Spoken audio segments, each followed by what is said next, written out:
herzlich willkommen zurück auf Schalke America.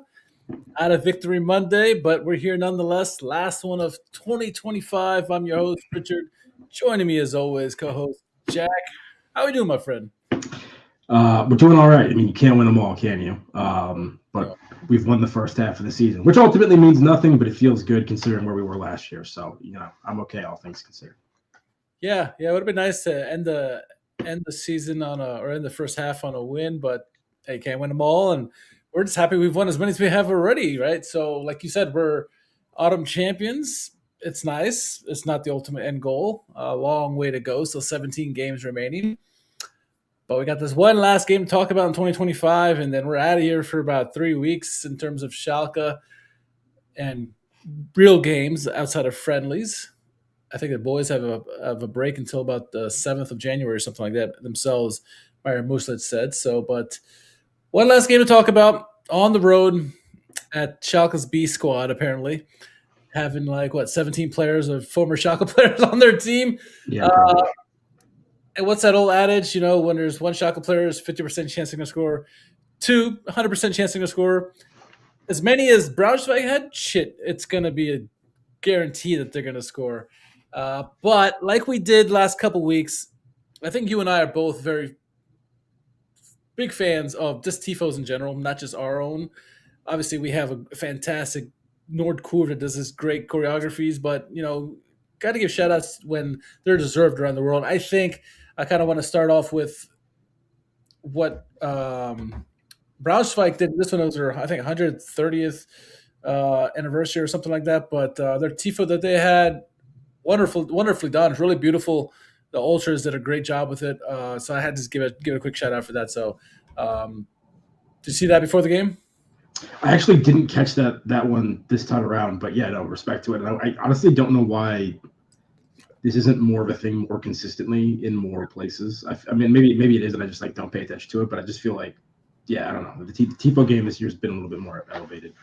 Yeah, no doubt. Eric Glukalf, see you in the chat, my friend. Hope you're doing well. Anyone else who's listening or watching along, let us know in the chat where you're watching along from. Just come say hello. Before we get to the game, let's do a quick rundown for tonight. We're going to do a brief recap on the Braunschweig match, get into our talking points for them, as we have been doing lately. Get a little bit about what Karaman had to say at the end of this and what Muslic had to say. Maybe do a little quiz here at the end and then get on out of here to the Winterpause. Nice long 3-4 week break out of this. But let's kick it off and let's talk about the game that was. We have to. Let's start with the home team. Former Schalke player, Hoffmann in goal.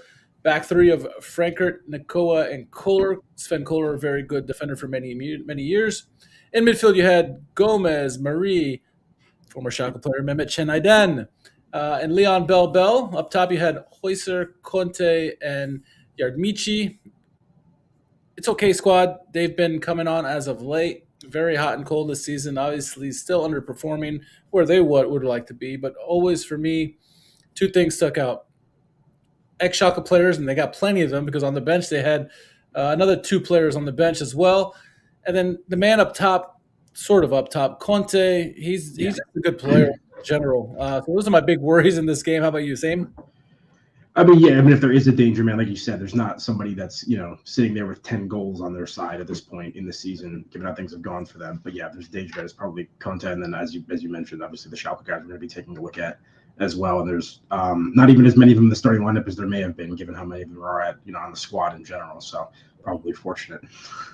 Yeah, we talked about this last week. They probably have another 4 guys that weren't even made the matchday squad, which is crazy how many guys they have on their team. Because they still have Florian Flick, right? Yeah, Flick, Tepman, several others as well. So, yeah, it's crazy. There's all the outcasts seem to go to Braunschweig, apparently. It's a nice place to retire, I guess. Looking at us as the visitors, obviously Loris Karius in goal, back three of Ayhan, Katic, and Kurachai. Midfield 4, you got Porat on the right with El-Faouzi and Schallenberg in the middle, Vitaly Becker on the left, and then up top, the front 3, you got Gomes gets a start in this one with Karaman and Musa Silla. Thoughts on the starting 11, in particular the insertion of Gomes? Yeah, I mean, not not a lot to be notable with. I mean, I guess Porat doesn't start too often. He's more of a substitute than a starter. So I guess him getting from the beginning is slightly noticeable.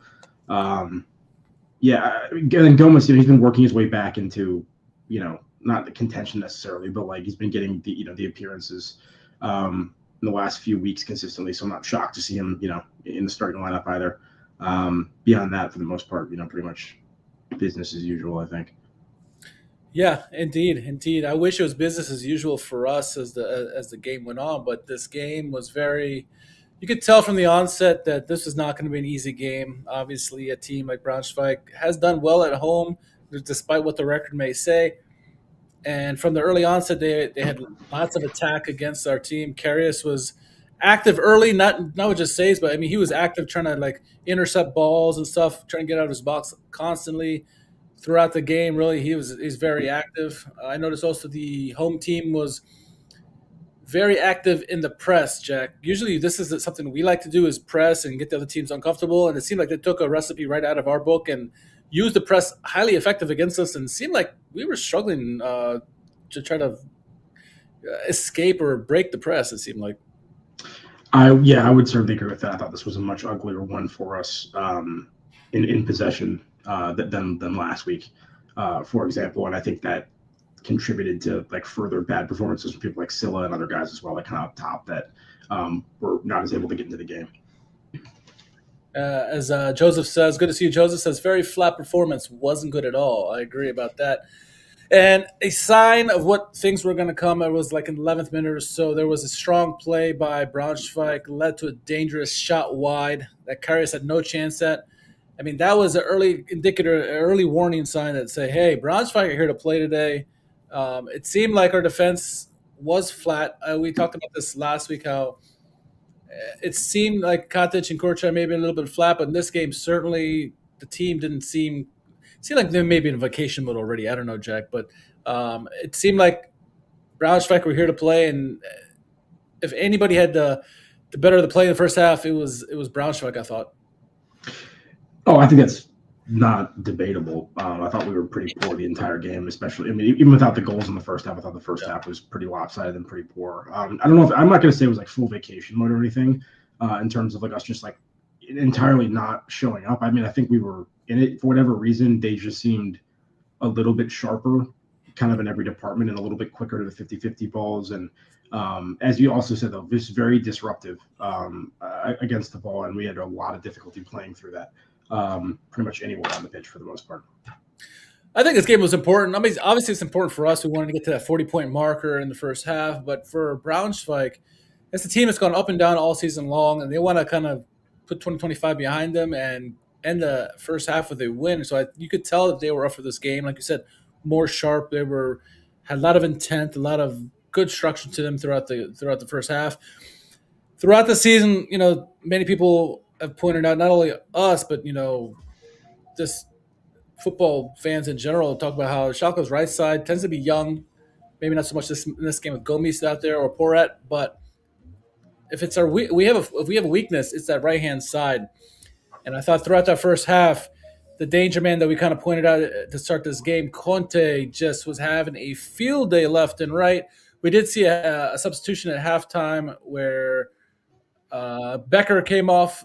Vitaly Becker came off and Felipe Sanchez came on, but I was thinking after that first 45 minutes, you probably should have taken that Porat and Gomis at this point because they were just getting abused left, right, and center by Conte, and you need to have a little bit more pace to kind of keep up with him or more defensive chops to kind of slow him down. He was dangerous in the first half. He was all game long. Did you see any other weakness in that first half outside of the right wing or right side, I should say?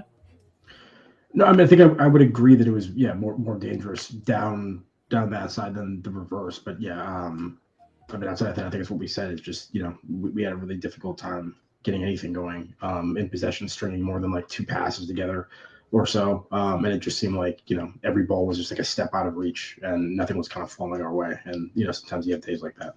Yeah, and it seemed like when we did have the ball, we had to try to create opportunities. Is that final pass was missing? Something was off. Right. Either Karaman's pass was off or whoever. It didn't seem it was clicking there.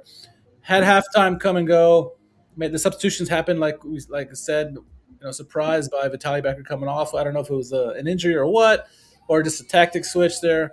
But in the second half, I thought Braunschweig were a lot more active than they were in the first half. Karius was forced, I think he's registered only 3 saves, but he probably had at least double that because several of the saves that he made were offsides, including like the 47th minute where I think Yardvici gets a great shot off. Karius makes a wonderful save, ends up being offside, but he didn't know it at the time. He had to be active in this game because it seemed like the team wasn't quite as sharp as Braunschweig were, and so at least Karius was trying to get his money's worth, I guess, in this game, or we were trying to get. Yeah, no, he made some nice plays at times, but he wasn't helped out a lot. There's only so many kind of like one-on-one shots or other things you can kind of take. Not that all of them were like not the goals we consider were all just like direct one-on-ones or anything like that. But as good as he is, he's not a miracle worker. This was not our strongest performance in terms of the quality of shots conceded at times. Sophie says, Soilofi says, when they sent Sane on the pitch, they said, the next one was going to score against us. Yeah, exactly. Yeah, I think we all said that. We all said that was our biggest fear too when we knew Sane was going to be in there. But before we get to that goal, first half Conte was the one exploiting us. Second half, I think Bell got on in the action. Him and Conte really teamed up superbly throughout that first half, I thought. And then finally, it culminated where I think it was a give and go between Bell and Conte. Really, is up and down that right hand defensive side for us. Ultimately, ball gets in. I think it's Bell gets it deep into our box, crosses it in, gets tangled up there. You saw, a bunch of our defenders knocking it around. Finally, El-Faouzi tries to clear it, and he unfortunately clears it right to Mehmet Şenaiden, who powers home a low shot past Karius, gets the goal. Of course, a former Schalke player, former star boy for us, scores a goal. Doesn't celebrate as you'd expect, but man, that the two guys, and in particular Conte, but Conte and Bell, the guys who exploited us in our first half, who gave us this warning sign, this was coming, exploited us there in that 60th minute, and then they ultimately led to the goal that I then finished nicely. Yeah, and that play starts on the right hand side too. There's a scrum more on sort of the right hand side of the pitch. It's a quick switch and play out of that to the left hand side of the players that you mentioned taking advantage of us as they kind of had been. Honestly, dude, it's like if you were to ask me like describe like a Mehmet Şenaiden goal, it's literally that. Yeah, it's something around the edge of the box that he just like puts his laces through. Exactly, yeah, or they just like puts his laces through. But and that was always like one of the things we valued about him is like, sometimes he would get into position and he wasn't shy of shooting some of these, and he usually gets them on target. Yeah. Doesn't mean he scores, but like they're usually like at least decent attempts that are hit with like pace and can, ricochet or do something else. So like, I just thought it was funny. Like it was a very Iden goal in my opinion. Took it well. I appreciated that he didn't celebrate. I was wondering how he was going to react after that, and so the fact that he was, very, insisted that he wasn't celebrating was nice to see. Not that everyone cares about that kind of thing. I tend to personally enjoy that when players don't do that, but yeah. Regardless, but yeah, disappointing, and it's just not the kind of like defending you're used to seeing from us most of the time this season.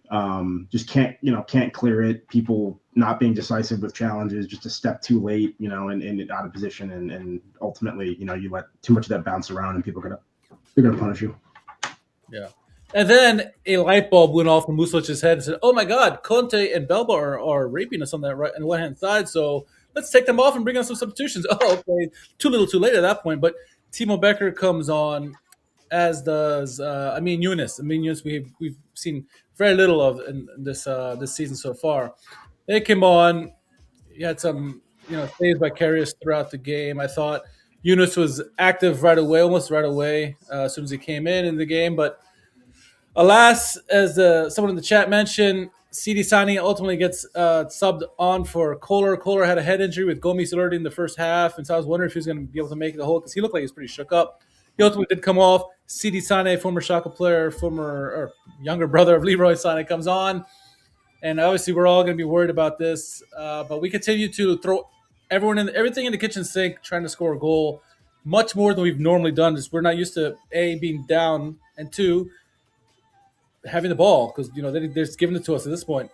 And we had some people forward committed. Eventually, Yardmichi goes on a counterattack 1 against 2, and it's Timo Becker and I guess Katic maybe was not really on the same page because both of them are hovered over Yardbici. All of a sudden, Leroy Sané comes streaking down the left-hand side. The striker gives the ball to him. He does a little like shoulder feint on Timo Becker and scores the goal past Karius. 2-0. Second Schalke player, former Schalke player to score against us. And I'm like, oh, this is what we all worry about when we play former players. Yeah, I mean, look, physically, City Sané does not exactly resemble Leroy Sané in terms of his build or sort of like the way he moves or anything. But yeah, just watching a Sané go down the left hand side, pull over in the box, and just fire some of the left foot, I was like, yeah, that's the family right there. Looked good, and like there was moments even before that goal too, after the Iden goal, where they're just counterattacking at will. Like Conte had another one where Karius had to come out and make a big save, where like Schallenberg looked like he was running 15 miles per hour slower than anybody else on the pitch. No respect to Schallenberg, but like, yeah, you just haven't seen that a lot. And I don't know if the Timo Becker thing, in terms of who they're marking there on that counterattack, is a lack of Becker being in training more recently. I think that's probably like a over characterization, whatever. But anyway, yeah, I mean. It's just uncharacteristic. We haven't seen a lot of this. We haven't seen a lot of people like hitting us on counters quite this badly. I mean, the one thing I'll say though is I feel like part of this team selection and the substitutions and those kind of things, I think I could be wrong about this, but I would imagine it has to be that going into this game, our table position was secure regardless of the result. And so I feel like he was trying to rotate in people that intentionally like haven't got as much playing. That's why you see Porat get a start. You see Gomez get a start. You see Eunice get subbed on, which we normally don't see. And like also like even if you look at the bench in terms of like some of the people like that are available in terms of like Dietrich and Cotter and those kind of guys, like those are not guys that are in the squad like all the time. Becker getting subbed on, that kind of stuff. So and Sanchez as well. I mean, for Becker, like you said, he gets like the entire second half. So that to me just seemed like, hey, we're going into the break. This result isn't, it's not against a promotion contender, so it's not something where the head-to-head matters as much. True. It's a worse opponent. Our table position secure. Merry Christmas. Get some minutes, kind of a thing. That's my take on it. But yeah. No, I think it's a great shot. I think when you look at the lineup, people available and stuff like that, that makes a lot of sense, really. And I get it. I totally get it. It builds the morale for the team, gives people a chance who haven't got the minutes, like you said. But for me, and maybe just all the FIFA I've played in my life, in soccer that I played, growing up as well. But like, I hate giving up even an inch of. And I'm not saying that they didn't try; they certainly tried. But when you don't have your best lineup, it makes you susceptible for loss. But I understand also the flip side of that, where like the best teams usually have the more players involved and everyone's available and ready, and there's a lot of depth. So there's always two sides to every story, I guess. But nonetheless. CD Sané scores, and I think it was bound to happen, a second goal, whether it was another Schalke player or not. Conte, who had been terrorizing us all game, he had a unfortunate collision with Ihan, nothing intentional, but he injuring his knee or something, had to come out, and ultimately CD Sané came in as a replacement there. So, if that injury didn't happen, Conte's maybe the one who's going to be scoring the goal. So regardless, we didn't play well enough to not win this game or get a result in this game. But shortly after the goal, Yunus, who had been active since his insertion, him and El-Faouzi really causing chaos. Really nice 1-2 touch passing. Well, Valenteves got involved, but you really saw the give and go, one-touch stuff between Yunus and El-Faouzi. El-Faouzi ultimately getting the goal in the 88th minute. You're like, okay, here we go, helter-skelter at the end. Maybe we do bring one back. And then you get, 6-7 minutes of stoppage time. Yunus again involved and crosses the ball in, gets deflected by defender. Backdoor Valenteves, header off the posts. That's as close as we'd come, Jack. 2-1, we lose. Full time. It felt like Bergstaller was playing in this game because we had like a million offsides as well, but just short. Fair result, given how they went. No, yeah, definitely a fair result. And I think the other thing too is like when you consider like how bad we were in this game, and we still found a way to create chaos late, drag a goal back, and then still another opportunity. I mean, like if we had found a way to like draw that, I'm not saying that's still a good result against Braunschweig. It's not. We should have gotten 3 points in this game. But like, I think that was at least something to take away. Was like in a game where we kind of looked like probably one of our worst performances of the year. It still ended up being a one goal margin, and we had a chance at the end. So that's the spin I can put on it. But beyond that, not too great. I mean, look, Yunus, you can say what you want to say about him, like physically, and how up he is for more than, probably 30 to 45 minutes for the most part. And, what kind of ground he can cover during the minutes that he would be available for. But I'll tell you this, like in the final third around the box, whether it's like set piece delivery, whether it's the quick kind of 1-2s and that kind of stuff, I mean, quality is quality, man. I mean, like the guy is like legitimately good at that kind of stuff and plays like really incisive, quick passes and 1-2s. And I actually really liked the combination from him and El-Faouzi. And I wonder if there's, I mean, I'm not saying this should be a thing, but I wonder if there's like more opportunities for like late game substitutions for Yunus kind of in the midfield to kind of like partner with him a little bit more.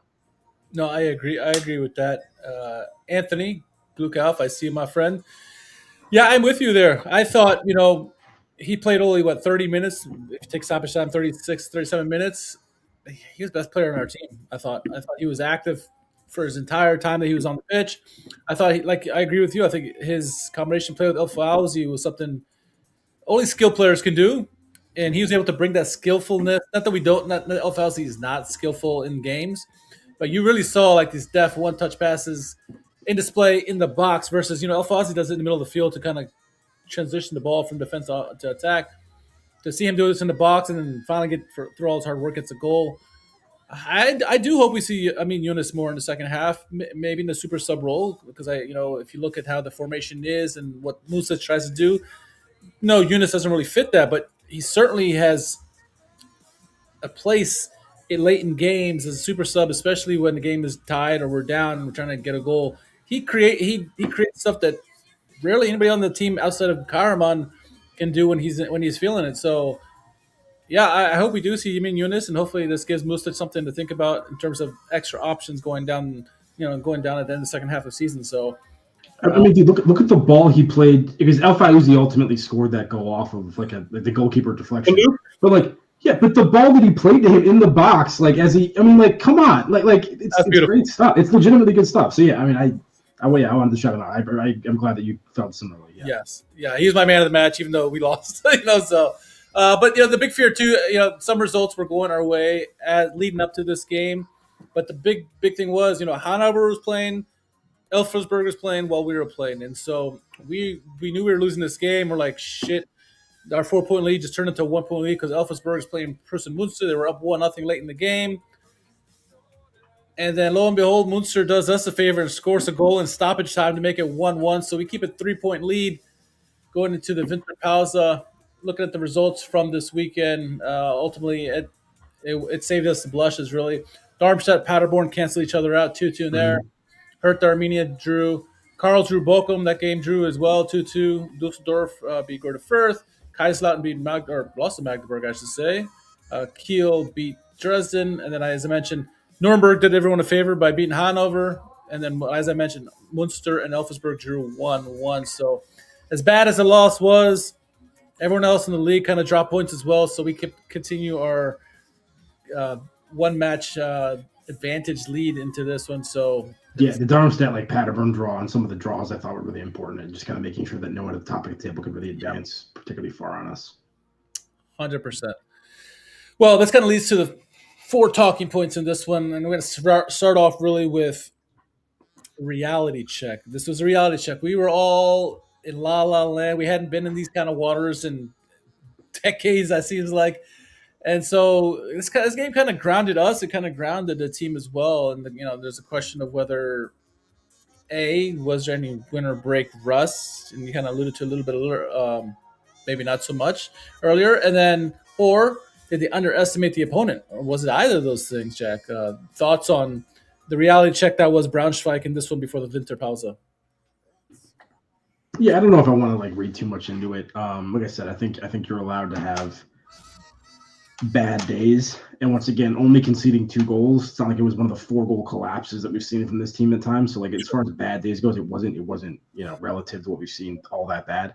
And I honestly thought that Muslic's comments in the locker room. I don't know if you saw the video too, but I thought we'll play it. Yeah, okay, yeah. So we'll get to that. Yeah, but we can. So I'll pause my comments for there now. But yeah, I thought he handled it really well, and I think it makes you feel better about the mentality and how that's being managed and the psychology of the team. Yeah, I couldn't agree more about that. I don't really think.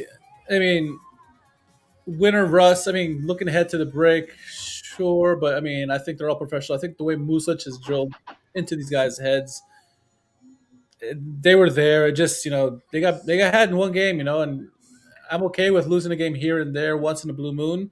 Not like we've been doing for last decades, where we're losing every game. It seems like.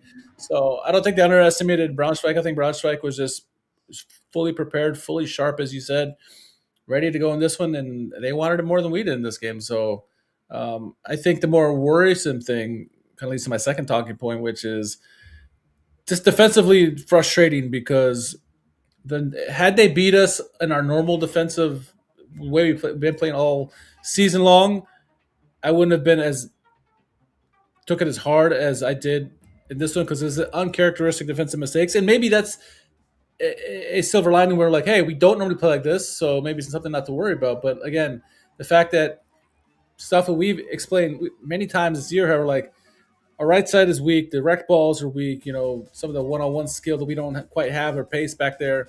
It all kind of came to fruition in this game, and so backline certainly looked vulnerable. And the defensive errors, I thought they were like on that second goal that they had scored, the miscommunication between Becker and Katic back there, leading to two guys on one player, and then leaving the backdoor runner free to kind of get his full head of steam there.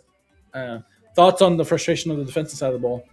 It was, like I said, it was just more disjointed. I think we're used to seeing the season, at the pivotal moment, like Katic or Kurich flying in with a really like crunching, decisive, well-timed tackle to kind of like definitively end stuff. And there was just way too many sequences that are being left alive longer than they should have been in around the box, and just kind of not clearing it and putting things to bed. And I mean, that's what happened on Iden's first goal, and then like you said, the second one just not as.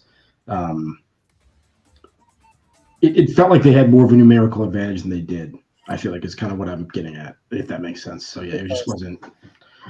It's tough. I mean, you're on your heels anytime a player's running at you, like you're at a disadvantage as a defender there. But yeah, even so, definitely frustrating. Like I said, uncharacteristic for most of what we've seen this year. Very uncharacteristic, and I felt like that first goal, like you said, like Katic, completely just getting blown by Bell. As he goes around him, and Korch out of position, and Schallenberg out of position, and El-Faouzi just not a great clearance by him, and so all the way around, yeah, everyone, it just was uncharacteristic by a lot of players, and so that was a frustrating part, not so much, and I guess since it wasn't a direct rival, it wasn't a team that we were head on competing with.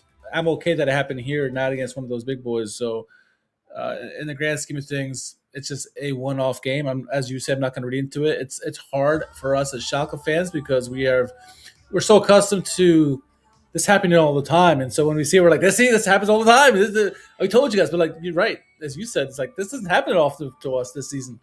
This is a one-off, really. So no really big reason to read into this too much. If it becomes a thing and it becomes a trend and a pattern, okay, that's a different story. But we're not there yet, and now we get a month break to kind of regroup. And if anything, Jack, I think this loss was good because it's going to give a little fire in the bellies of all the guys. Like, damn, we lost that last game of the first half of the season. That we don't play like that. That's bullshit. So they're going to get like hungry and want to do better, I think. And I expect them to come flying out the gates in the second half, hopefully. And honestly, if there's something that I hope Muslic focuses on as a result of this game, it's actually like the offensive side of it more than the defensive side of it. I think there's more to learn from how poorly that went than necessarily how much we're getting exposed on the defensive end in this one.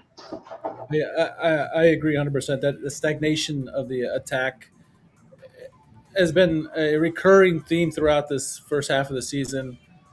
But I think that glimmer, hopefully they saw what we saw in Amin Yunus and some of this combination play we saw some of these players make. I do think ultimately having guys like Valentavitz, the youngster, inserted in there, Vitaly Becker kind of getting this confidence, hopefully that'll start sprinkling in, and El-Faouzi obviously getting his goal, builds confidence even more. I think finding a way, who was it? It was, I want to say it was Harry Potter, the last manager who came in and brought in someone for the attack to kind of focus on that. Maybe Muslic has to do that. I don't know, but we don't want to take away from the defensive stability of the team. But we certainly need to do something more creatively offensively. We can't just be Kenan Karaman going through guys and taking people on. He can do that stuff, sure, but he's 32 years old.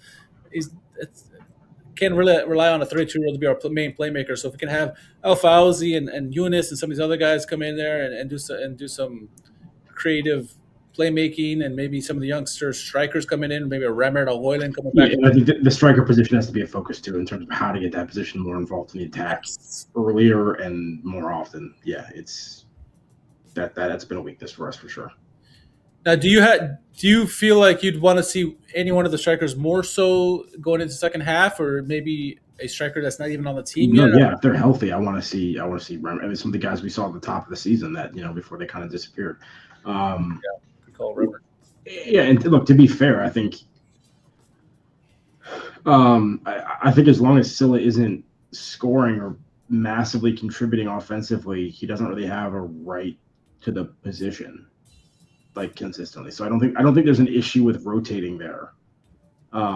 If you need to, if you think that Silla's the best option in training and everything else, like sure, keep rolling him out there. But like, it's not like look, this has been a bad year for Silla by all metrics. He had a stretch where he was scoring a little bit, and I'm not saying he's been bad in every performance when he hasn't scored or whatever, but like, yeah, he hasn't impacted things nearly enough, and so I don't think it would be disrespectful or anything to like rotate him every once in a while, give somebody else a start, or at least like give him a half, give him 30 minutes, Speaking of disrespectful, I'm going to kind of disrespect you here a little bit, but I have to bring up Franco Di Santo because this is a similar situation where a player who is a striker is not scoring goals, and ultimately that's his job to score goals, and so he may be contributing to the team, in the build-up and some of the goals.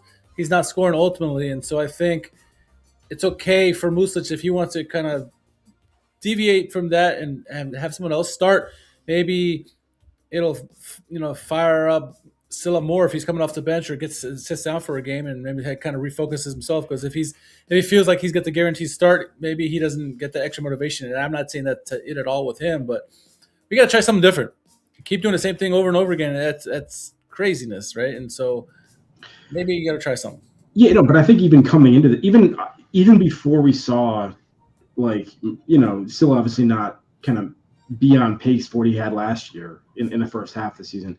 Even coming into this year, I think we were expecting to see a number of people in that position that we were looking to see get minutes and that kind of a thing. Hasn't really worked out that way for injuries and for various other reasons. But I don't think I don't think if that happened in the second half, that would be a deviation from the script that we thought was going to happen in the first place. And so to say we didn't think it was going to be Silla's position, that he was going to get the lion's share, but like there were a lot of people on the squad, at least in terms of the team sheet, that we thought were going to be in the mix, and that we were going to be looking for more options and more varied options there. And we haven't seen that outside of really Lasmo getting. Yeah, he's kind of been the main guy, I would say. So yeah. And I think if anybody could fit Music's system with the press and everything, it's Remert, to your point. So hopefully we get to see some more guys in the second half. We'll see what happens, or maybe Silla catches on fire, or whatever it is. Either way, we need to get more goals in the second half of the season. I was going to talk about the momentum in the table, but like we've kind of really talked about it already. We're still first place. We got a 3-point lead. And it's a Winterpause now, so we got a chance to regroup and things like that. But before we headed out, the captain had some words to say to the fan base. So we're going to play his little thing that he said pitch side here. So. Hallo Schalke-Fans. Es war eine geile Hinrunde. Gemeinsam haben wir es geschafft, den Verein wieder in die richtige Richtung zu bringen. Rückschläge werden kommen. Wir werden gemeinsam auch da rauskommen. Ich wünsche euch allen schon mal frohe Weihnachten, guten Rutsch. Wir werden die Kräfte bündeln und dann greifen wir auch in der Rückrunde wieder an. So there goes our captain, really saying, essentially everything we've been saying. Setbacks will happen, but we're going to regroup and come back stronger. And wishing all Schalke fans a happy, obviously, Merry Christmas and Happy New Year. Good. Captain's right. Jack. We've mentioned this a bunch of times this season, but I mean, it really makes you appreciate once again the fact that he stayed and didn't leave, and that he's still here, kind of playing this role for the club, because he's a great guy to have, in the locker room for sure, and on the pitch, to say nothing of his on the field talents. You alluded to this earlier in the podcast, but Miron Muslic did have some words for the boys as he headed out here, and I thought, to your point, what you were going to say, and I'm sure you're going to say more of it after the speech here, but it tells you kind of the mentality or shape that I think we're in going in the second half of the season. And I feel good about it. Here we go. Was uns keiner nehmen kann, ist die Arbeit der letzten 6-7 Monate. Größter Respekt für jeden Einzelnen von euch hier. Was wir geschafft haben, gemeinsam in den letzten 6-7 Monaten.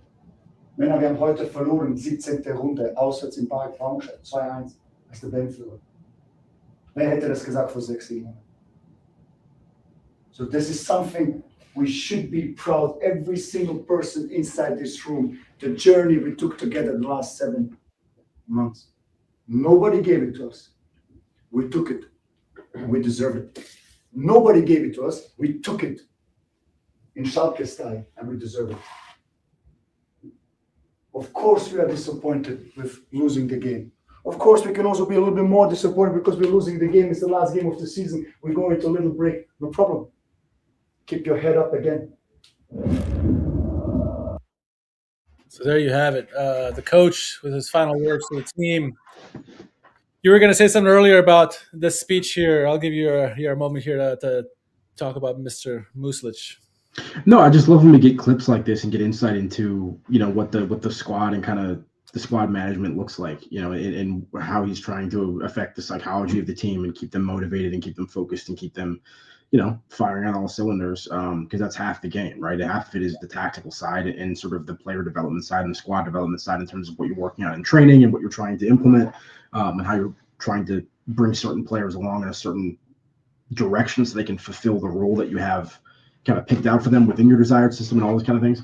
And the other half of it is entirely like the mental side of the game, which is huge, especially these are long seasons too. These are not, 3-4 month seasons. It's like the majority of the year. There's a lot of time and a lot of swings and things, you know what I mean? And like when you're on a roll, like you can get complacent. That happens to everybody. Happens, like no one's immune from it. But anyway, so I just appreciated that he was, there are reasons to be upset with that. We're league leaders, we're losing to a bad team. The last game of the season, we want to kind of ride high, and he's acknowledging those things. He's like, yes, you can be disappointed in that. It's good to be disappointed in that, but shake it off, and tomorrow, make sure you're going into, the break, not feeling negatively, but feeling positively about what you've achieved, because, no one would have predicted that for the squad 6-7 months ago, as he was saying, and they've done it. And we have criticisms about, how it's been done to some extent and concerns about how the team's performing in certain ways and everything like that. But fundamentally, as we've said, there has been a formula that has worked. He's implemented it. The team has done it, and they are deservedly leading the league. They just got into double-digit territory in terms of goals conceded with this last game, but they have 10 now in 17 games. It's crazy. But they earned it. So I mean, they should feel good, and I appreciated that sentiment from Muslic, and I think it speaks to the abilities he has, once again, on kind of both sides of management. Yeah. I love these behind the scenes clips because you can really hear what is said, in between the games, both players and coaches. And it's really two schools of thought. You can go with something like this after a game where you're the table leaders and you lose to a team that mid to low table. Musa took the one route with the route he took, which is absolutely wonderful. The other end, it could have been where he could just lambast into this team. And I don't know if that's the right mentality you want to send to a team heading to a 3-week break. They're going to have 2 weeks off before they come back to camp, and so you don't want to leave them on that lasting note, just berating them, because that's all they're going to be thinking about for the next 2 weeks. So mentality thing is such a big thing for us. We've talked about how mentally fragile we've been coming into the season, and to see how mentally strong we are because of Muslic and his staff. And you can see why with the speech there, where really it's acknowledging the mistakes that they made, but also praising them for everything they've done. Like he said, people didn't give us anything. We took it. We deserve it. This is, yes, we had little setbacks here and there. We wanted to win this game, but we're where we're at because we earned every bit of it. And so we have a chance now to go and regroup, come back, and, fight for it. And he acknowledges people will be coming after him, and he's like, we're going to bring it on. We're going to take it on head on. So I love it. That's the key point for me. It's not just it's okay that we lost this because we're top of the league and we're doing well. It's okay that we, it's okay that we lost this because we're top of the league because of the work that we've put in to get there. And that means that work is repeatable. And then in theory, the results should be repeatable. And we know that as long as we stay true to that and stay true to that plan and that commitment, things are going to be borne out for us in the right direction in the second half of the season. So much. I'm gonna relate this to parenting now. Like so much of it is like, you tell people the old school mentality was like, oh, good job, you did a great job, good job, and it's like it's better off to say something like, you work really hard at this, you deserve this, you earned this, you put in a lot of effort in this. That goes a long way to kind of making sure that the person or the people are more successful versus saying good job because they made us think, oh, I'm entitled to everything, and we don't want to be that where we become complacent as a team. This is reinforcing to the guys that like you got here because you earned it because you worked your asses off. Keep it up, and you'll continue to have good things. And so I love that message by Miron Muslic there at the end of the season. So, anything else on Miron Muslic and the team before I get us a little quiz before we get on out of here? No, I think that's enough glazing for the time being. Right on. All right, so I'll go these quizzes one by one. I'll share the screen so that people can read along as they want to. But first things first, easy question: which city do Schalke play their home games? Cottbus, Gelsenkirchen, Hamburg, or Garmisch-Partenkirchen? First of all, real quick, shout out Garmisch in Wisconsin, Northwest Wisconsin. Oh. Lovely little resort on Lake Namakogan. I see Garmisch. I have to just be excited about that. But Gelsenkirchen, of course. Garmisch is obviously, I heard there's really good things about Garmisch, and it's on the border there of Germany and Switzerland, I guess it is. But I've been told to go there, and I didn't get a chance to do it last time I was in Germany. So, but shout out to them too there. So I think it's obvious. Okay, here we go. Number 2, Schalke were Schalke were formed in 1904. When did they win their first German league championship? Hint: it was before the Bundesliga was founded. So you got 1949, 1972, 1958, 1934. Zero participation from chat. I know. Pathetic. What's it going to be, Richard? 1934. 1934. We can check our answers here at the bottom. Where is it? Here we go. Obviously, the first answer was Gelsenkirchen, and then 1934, Schalke were champions in 34, 35, 37, 39, 40, 42, and 58, all which were before the Bundesliga were formed. All right, number 3. When the club was founded, many of its workers played in the same profession, and even decades later, the club was still associated with the profession. Which one is it? Construction worker, coal miner, railroad builder, teacher? I think it's pretty easy. Coal mining, huh? I think. There we go. Eric says 34. There you go. Olympic Games were held there. That's right. That's right. I think it'd be pretty difficult to get that teach in the dark. Oh, down in the mines. So yeah, I don't know. Another easy one. Which are the team colors? It's obviously blue and white. Sometimes green. Shout out that new, historic like Centennial kid or whatever. So, do you know what the color of the crest was? The original crest was when they first formed. I think it was red and yellow. I think it was. Anyway, that sounds right, probably. All right, number 5. In Germany, Schalke is famous for being involved in many scandals and affairs. The first one occurred in 1930.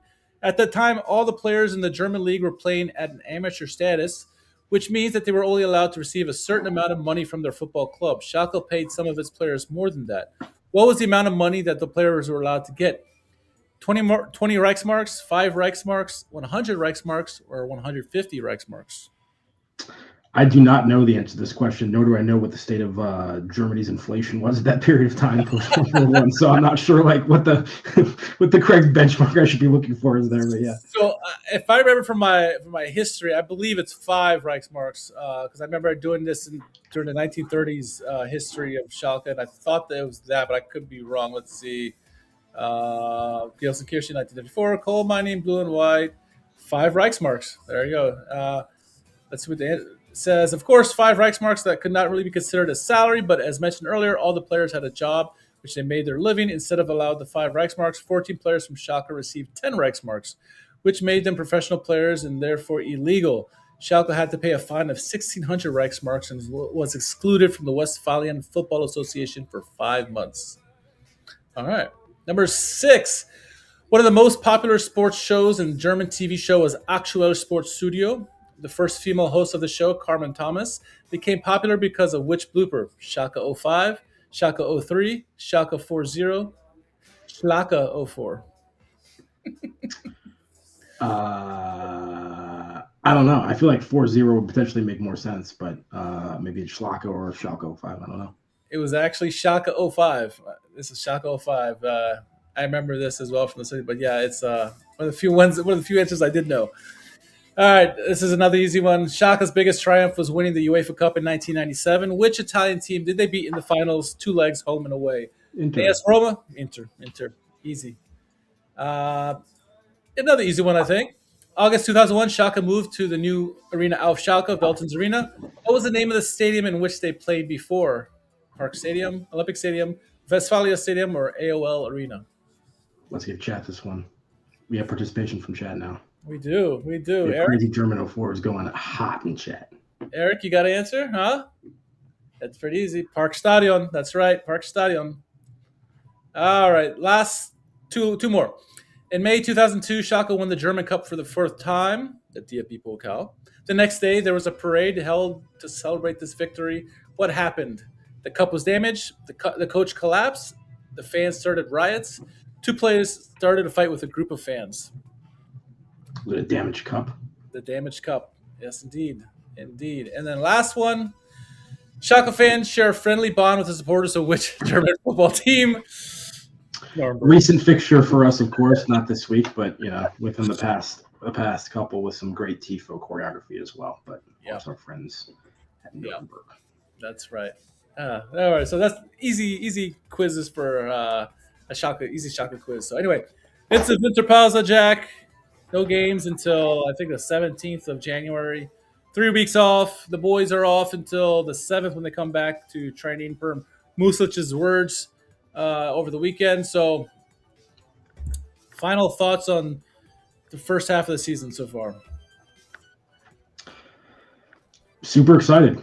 All the concerns that we've stated are, still kind of remain, and not, the best ending to the first half of the season we were looking for, but fundamentally, top of the table with margin, and still feeling like there's potentially more performance to milk out of the squad as well, which is a very good position to be in. I'm looking forward to seeing if there's any moves that we make, in the break here, particularly, on the attack, to see if we can, impact that a little bit with personnel. But look, overall, we're in a much better situation financially. Shout out Christina Rollhammers,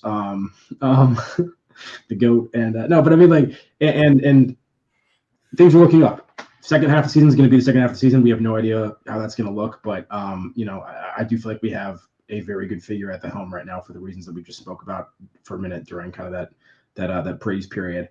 And man, I mean, everything is within grasp. So everything is within grasp, and I think also having Frank Baumann up there as well, some competency back there. It seems like, at least for now, it's a nice change to what we've been accustomed to unfortunately for many years. I think, as Muslic says, coming into the season 6-7 months ago, if you told us that we're going to lose a game at the end of the season, end of the first half, and still be top of the table, we would have thought you were crazy. But here we are. He Muslic and Baumann have really completely flipped this team in terms of mentality and play style as well, kind of getting back to the roots of what Schalke have been accustomed to, and that's hard-working defensive play. Offense, and there's some things that need some work for sure. We know that. They know that. But I think where we've come a long way, the way we've, I read those stats last week, how it's not just luck at this point. It's 17 weeks now that we've played this kind of defense. It's legit, and it gives a lot of optimism going into the second half of the season. Now, we are Schalke fans, and we've experienced all kinds of things, including good in the first half before, and so we're always met with a little trepidation in that. But I think, considering where we are, considering the man who's at the helm, I feel comfortable with this team, and we're not at our peak. I'm hoping we can certainly reach our peak at some point in the second half, but I'm feeling good. I feel good about the break for once, and I don't know how much money we'll have to spend in terms of the transfer market, but I'm hopeful. And excited. It's nice to be talking about wins and a good team for once in terms of results and stuff. Yeah, and if anyone's like, oh, why are Schalke fans so excited right now? You got promoted a few years ago. Like, this is not new. Like, this is not the same promotion campaign that we had before. As we talked about, like, we were nowhere with 6 or 7, 8 games remaining. That the last time we got promoted, and we had a furious run towards the end to get into that position. This is a very different position to be in, to be kind of this dominant, this consistent, and comfortably top at the midpoint. So hopefully we can kind of keep that momentum going. Yeah, absolutely agree. And Joseph in the chat says thank you to us and the community. I think the community, the Schalke America community, is really awesome. It's been building steadily over the years here, and obviously the people in the chat here tonight, Eric and Joseph and others who are here watching along, listening along. This is what Schalke is. Schalke is community, and so it's great to have. And now we all get to bask in the success that Schalke is having this season, and hopefully long may come, and then we can get back into the Champions League in the near future. A little optimistic there, but hey, who knows? All right, Jack, where can our followers find you on social media to close out 2025? At JM Mangan, JMMANGAN on Twitter. I'm feeling so Schalke spirit right now. I almost feel like I need to get the Schalke ornament for the Christmas tree. I don't know. I wouldn't have felt that way last year, but I don't know. I should have worn my Schalke sweater or Schalke Christmas sweater, my Bergstaller one. Dang it. I wasn't thinking about that. But that needs to be the thumbnail for this podcast is the Bergstaller like over the seat, like whatever. Yeah. Yes. I hope he's doing all right post whatever that traumatic attack that he suffered was or whatever. I do too. Shout out to Bergstaller for sure. Second mention of him on this podcast tonight. You can follow me at _KHARMAN. More importantly, follow us at Schalke America all across social media. And if you haven't done so yet, make sure you do that already. It definitely gives us some extra eyes in the algorithm and all that stuff. Eric, I did see your tree. Your tree is beautiful. White Christmas tree with all the trimmings and stuff on the Discord chat. If you're not part of our Discord chat, make sure you go and join that there. We're all in there and talking all kinds of stuff in between games, during games, and all that jazz. So, all right, 2025 is done. Well, at least in terms of Schalke, we're done. We'll see you guys back in the second half of the season and just watch some other videos and content in the meantime. So for Jack and myself, enjoy the holidays. Merry Christmas, Happy New Year's, and Glück auf.